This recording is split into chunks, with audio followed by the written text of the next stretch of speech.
علی مولا ہے ہماری در صدا کربلا کربلا عزت و دراستہ کربلا کربلا حسینیت کی ابتدا کربلا کربلا یزیدیت کی انتہا کربلا کربلا چمن چمن تری تری علی علی علی علی ندر ندر دری دری علی علی علی علی نعرہ حیدری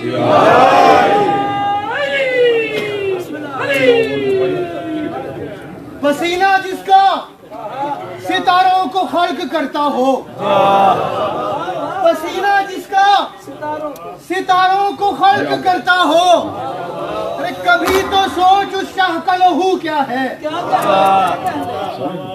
پسینہ جس کا ستاروں کو خلق کرتا ہو، کبھی تو سوچ اس شاہ کا لہو کیا ہے۔ اور علی کے لال سے سننا قرآن نیزے پر، تجھے پتا چلے جل جلالہ کیا ہے۔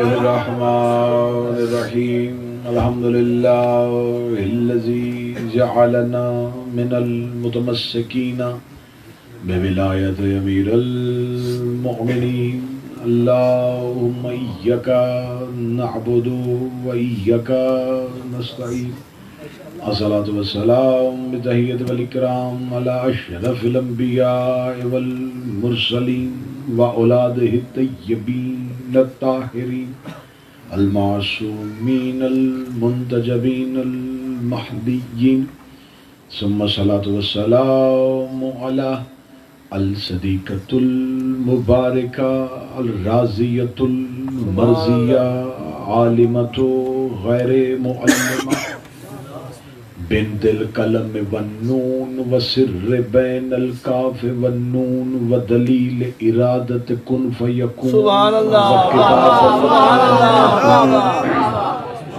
آیت اللہ العظمی وزوجت آیت اللہ سبحان اللہ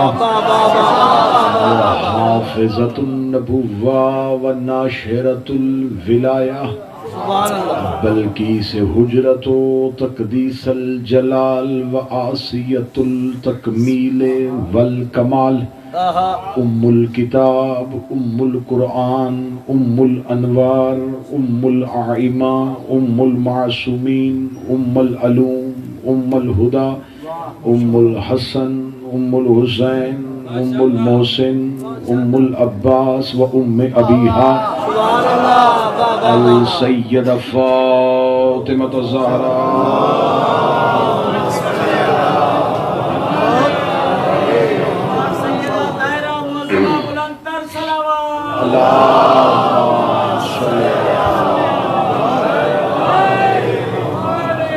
ولعن اللہ تعالی علی اعدائہم اجمعین اما بعد فقد قال حق سبحانہ تعالی فی کتابہ المجید بسم اللہ الرحمن الرحیم انا فتحنا لک فتح مبین بلندتر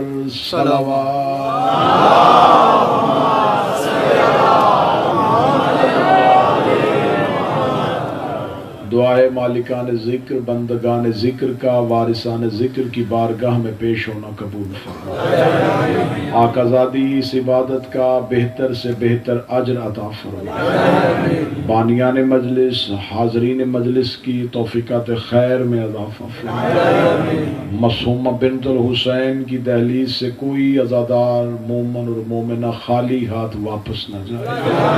مولا حسین کی نماز شب کی دعا معصومہ بنت الحسین کے صدقے سے میرا مالک آپ کی تمام دعائیں مستجاب فرمائے۔ برادر نوید شرازی صاحب کی یہ صف ازار رسول کی اکلوتی بیٹی اپنی بارگاہ میں قبول فرمائے۔ میرا مالک ہر علی ولی اللہ پڑھنے والے کو محبت حسین، مودت اہل بیت اور 12ویں کا انتظار نصیب فرمائے۔ ان تمام دعاؤں کو قبولیت تک پہنچانے کے لیے ممکنہ حد تک بلند صلوات تلاوت فرمائیں۔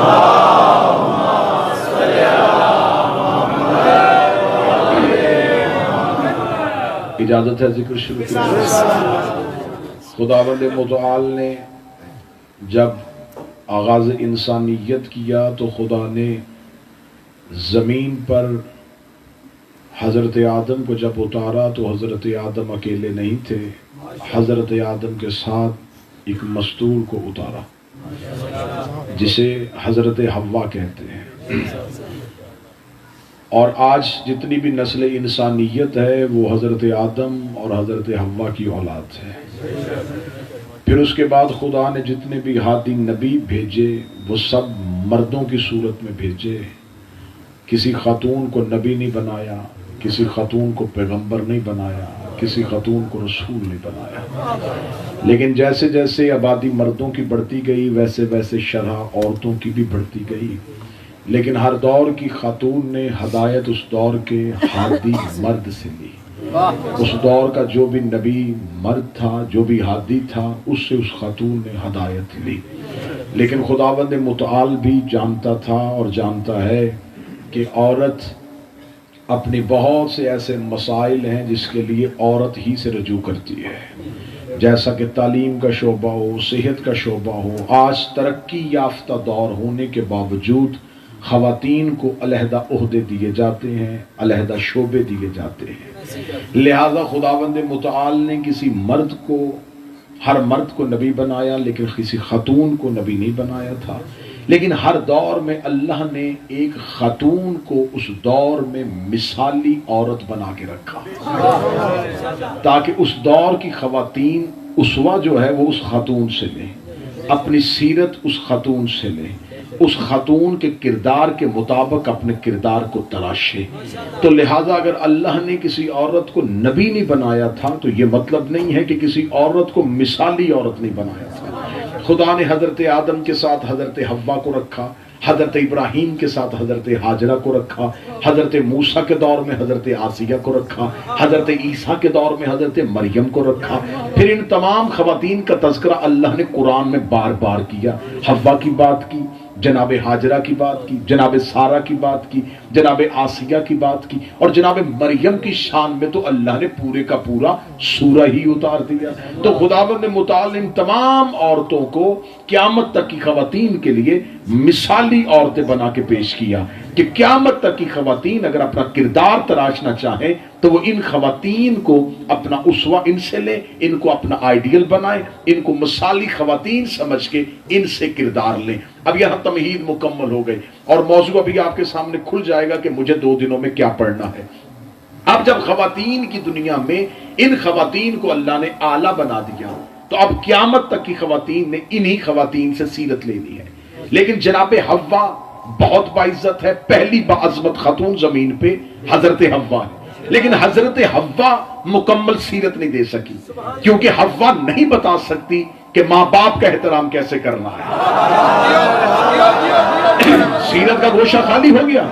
اب خواتین قیامت تک کے لیے جناب حوا سے مکمل سیرت نہیں لے سکتی کیونکہ حضرت حوا کی سیرت میں ایک گوشہ خالی ہے، ان کے ماں باپ نہیں تھے، وہ نہیں بتا سکتی ماں باپ کا احترام۔ حضرت آسیہ نہیں بتا سکتی کہ شوہر کی عزت کیسے کرنی ہے کیونکہ وہ زنے فرعون ہے، وہ نہیں بتا سکتی کہ شوہر کی عزت کیسے کرنی ہے۔ حضرت مریم نہیں بتا سکی کہ ماں باپ کا احترام کیسے کرنا اور شوہر کی عزت کیسے کرنی ہے۔ لہٰذا اب خواتین کی دنیا میں کہیں نہ کہیں سیرت کا کوئی گوشہ خالی تھا۔ اللہ کو ایک ایسی خاتون چاہیے تھی جس کی سیرت ہر طرف سے مکمل ہو تاکہ قیامت تک کی خواتین اس عورت سے اپنی سیرت لیں۔ پھر خدا نے نبی کے گھر میں ایک ایسی بیٹی اتاری جس کی سیرت خدا نے چاروں طرف سے مکمل کر دی۔ اس کا باپ تھا نبیوں کا سردار، اس کا شوہر تھا ولیوں کا سردار، اس کے بیٹے تھے جنت کے سردار۔ اب قیامت تک کسی بی بی نے دیکھنا ہو کہ باپ کی عزت کیسے کرنی ہے، وہ دیکھے زہرا رسول کا احترام کیسے کرتی تھی۔ کسی نے دیکھنا ہو شوہر کی اطاعت کیسے کرتے ہیں تو دیکھنا سیدہ علی کی اطاعت کیسے کرتی ہے۔ کسی نے دیکھنا بیٹوں کی تربیت کیسے کرتے ہیں تو دیکھے زہرا نے حسنین کی تربیت کیسے۔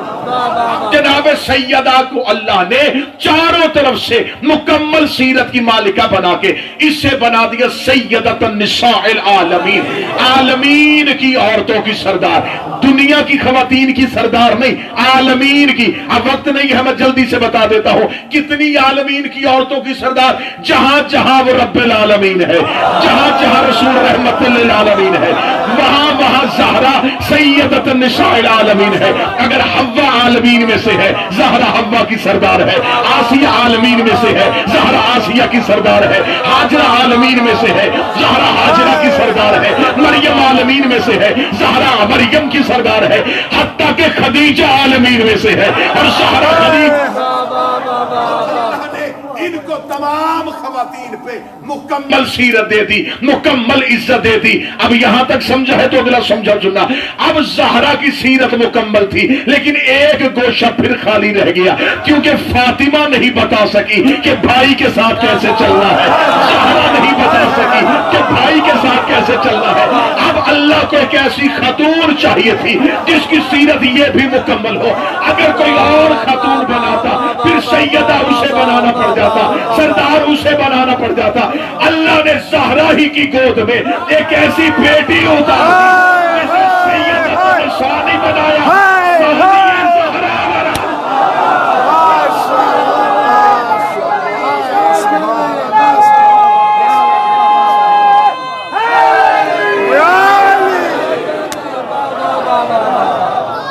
دو ہاتھ چھوٹتے جھوٹے نہ موتتے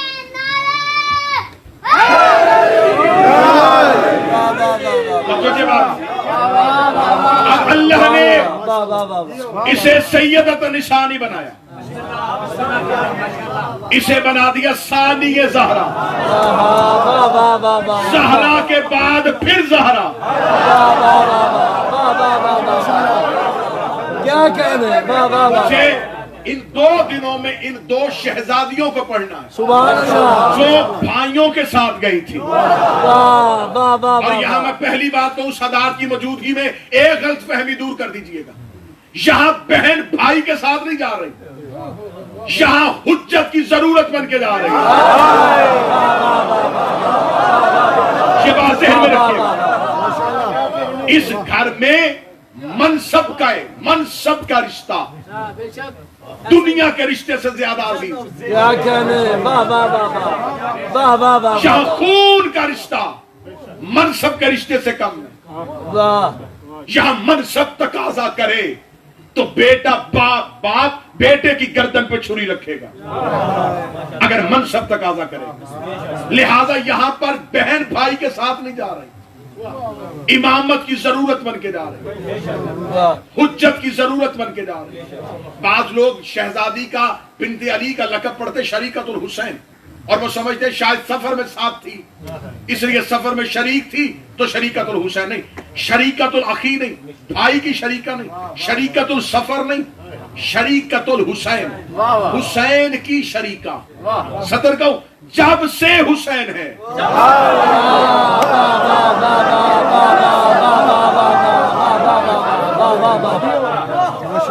جب سے حسین تب سے شریکہ، جب تک حسین تب تک، جہاں تک حسین۔ جو ہاتھ نہیں اٹھے تو اور پہلے پوچھ ہی لیتے ہیں کہ حسین کب سے ہے۔ جب میں نے ڈھونڈنا شروع کیا حسین کب سے ہے تو نبی کی حدیث سامنے آ گئی، حسین منی و انا من الحسین، حسین مجھ سے ہے۔ میں نے کہا یا رسول اللہ تو کب سے ہے؟ فرمایا اول ما خلق اللہ نوری، اللہ نے سب سے پہلے مجھے خلق کیا تھا۔ اس کا مطلب حسین ہے رسول میں سے، زینب ہے شریکت الحسین، اس کا مطلب علی کی بیٹی ہے رسالت کی شریکہ۔ حسین کہاں تک ہے؟ فرمایا الحسن والحسین سیدہ شباب اہل الجنہ، حسن الحسین جنت کے سردار ہے، اس کا مطلب جنت کی ملکیت میں زینب ہے حسین کی شریکہ۔ ابھی میں ڈھونڈ رہا تھا حسین کہاں کہاں ہے، یا اجمیر سے ایک فقیر قبر سے اٹھا، اس کا بار بار نہ ڈھونڈ، ہاں میں تجھے بتاؤں حقہ کی بنا لا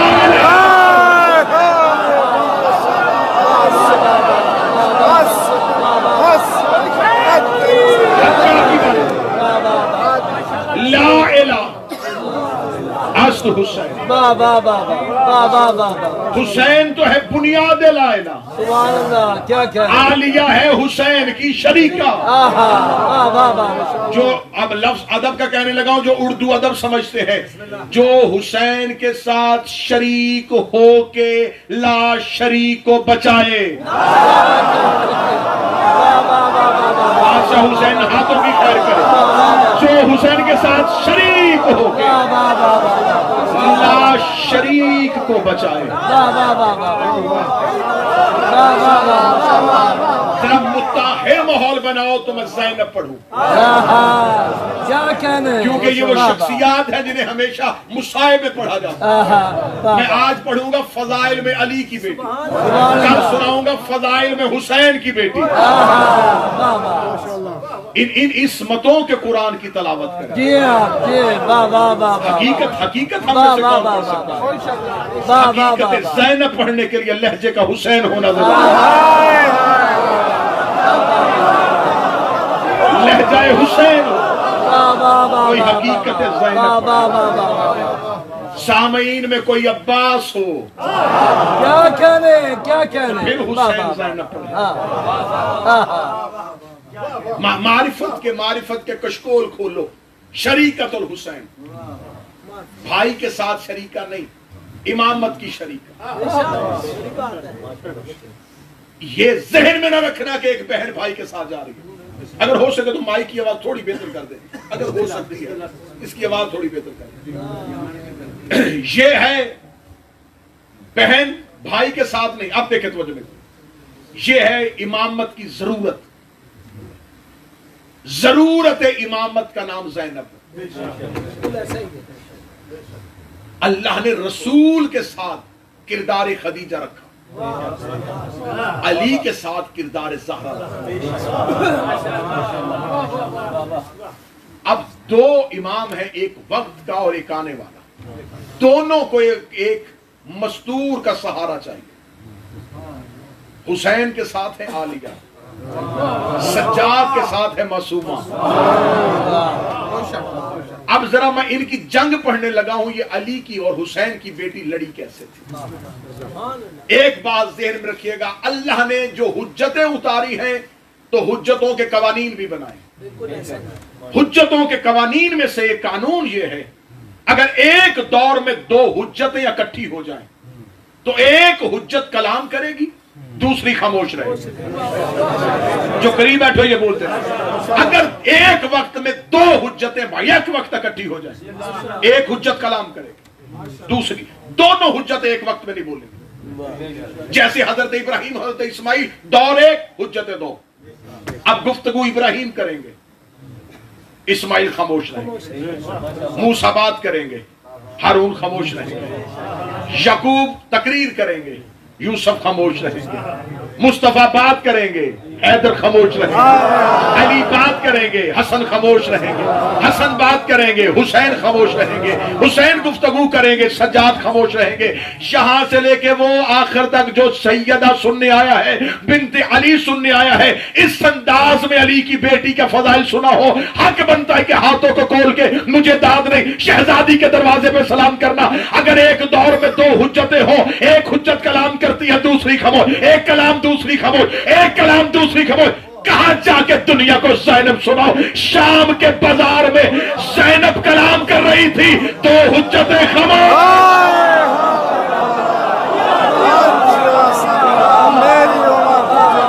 کام کیا ہے علی.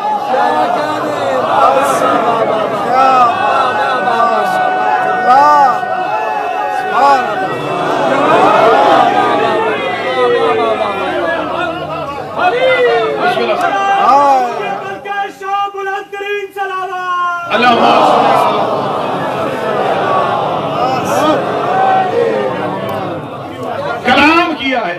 واہ واہ واہ دو امام موجود ہیں, کیا کہنے واہ واہ واہ اور کلام کر رہی ہے علی کی بیٹی. سبحان اللہ واہ واہ واہ. خطبہ بازار و دربار میں سید الساجدین نہیں, بنت علی دے رہے. چلو جو ہاتھ اٹھے تمہارے مقدر کا اگلا جملہ ہے, خطبہ کس کے لہجے میں دیا تھا؟ علی کے لہجے میں, علی کے لہجے میں, علی کے لہجے میں. پھر شاہ نجف مجھے بول کے بتانا علی کا لہجہ مجھے 2 جگہوں پہ استعمال ہوتا نظر آیا ہے، یا معراج میں اللہ نے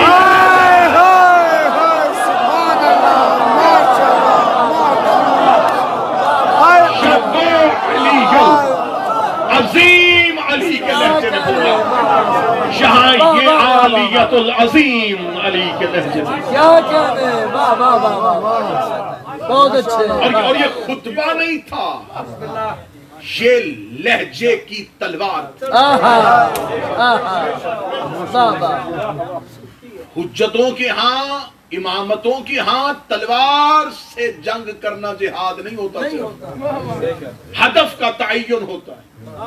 اگر ہدف قلم سے ہو جائے تو پھر تلوار نہیں نکالتے۔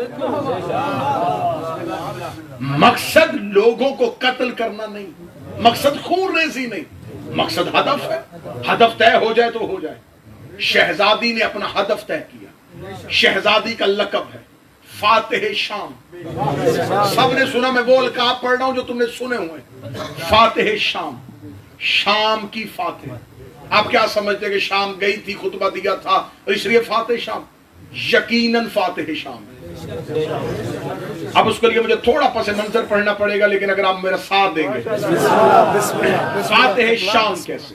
یہ شام ملک ہے، یہ آج کا شام آپ نے ذہن میں رکھنا، اس دور کا جو شام تھا، آج کا لبنان اس کے اندر تھا، آج کا مصر اس کے اندر تھا، آج کا فلسطین اس کے اندر تھا، یہ پورے کا پورا علاقہ تھا، یہ بہت پرانی آبادی ہے، یہ جناب نوح کے بیٹے سام کی وجہ سے اس کا نام پڑھا تھا، پھر بعد میں یہ مشہور ہو گیا شام کے ساتھ، پھر نقطوں کے ساتھ اسے بولنا شروع کر دیا۔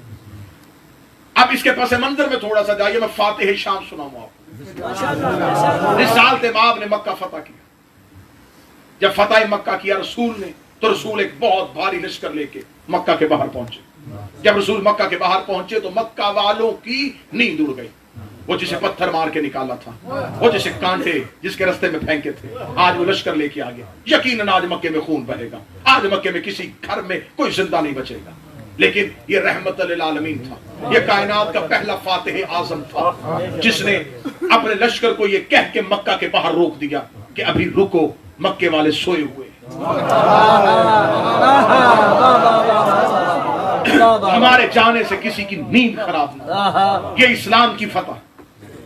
اگلی صبح رسول سفید پرچم اٹھائے ہوئے اس شان سے، بسم اللہ۔ وہ گڈی دوبارہ پولیس نے 4 پولیس لیے آگے گڈی واسطے، وہ کس بندے دی گڈی ہے جڑی 6 دفعہ سے اعلان اتنے کیتا ہے، اتوں نکل کے وہ نال گوانڈیاں پاویاں وغیرہ رکھی ہے، انہیں گڈیاں باہر کڈیاں، 720 نمبر گڈی ہے FF، پلیز جو پولیس نے سانو پہ ڈسٹرب کرتے ہیں، باہر آ کے تک لو جنہیں گڈیاں کھڑائی ہے، لہذا غلط گڈیاں نہ کھڑاؤ تاکہ ساڈا یہ پروگرام سارا جڑا تباہ ہوتا ہے۔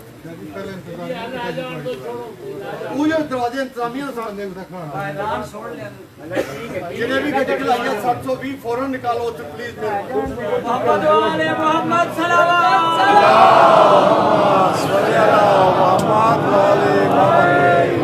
فاتح شام، جی جی جی، فاتح شام، شام فتح کیسے فتح کی؟ رسول مکہ پہنچ چکے، اب رسول سفید پرچم لیے ہوئے مکہ کی گلیوں میں داخل ہو،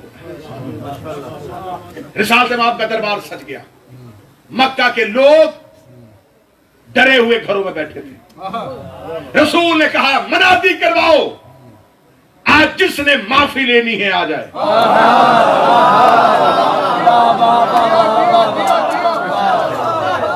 جس کو معافی چاہیے آئے۔ لوگوں اس سے پہلے عرب میں یہ رواج ہی نہیں تھا، عرب میں یہ رواج تھا طاقت غلبہ پائے کچل دو، یہ پہلی دفعہ ہوا ہے کہ غالب بھی ہے اور معافی کا اعلان بھی، آؤ ہم تمہیں معاف کریں۔ دربار رسالت سج گیا، ایک ایک آ رہا تھا، رسالت مآب کو بتایا یا رسول اللہ یہ وہ ہے جس نے آپ پہ پتھر مارے تھے، معاف کیا۔ یا رسول اللہ یہ وہ ہے جس نے آپ کے بارے میں نازیبا اشعار پڑھے تھے، جاؤ ہم نے تمہیں معاف کیا۔ یا رسول اللہ یہ وہ شخص ہے جس نے آپ کے رستے میں گندگی پھینکی تھی، جاؤ ہم نے تمہیں معاف کیا۔ یا رسول اللہ یہ ہے وہ جو لوگوں کو آپ کے دروازے پہ آنے سے روکا کرتا تھا اور اذیت دیا کرتا، جاؤ ہم نے معاف کیا۔ صبح سے لے کے شام تک سوالی پیش ہوتے، جاؤ ہم نے معاف کیا، جاؤ معاف کیا۔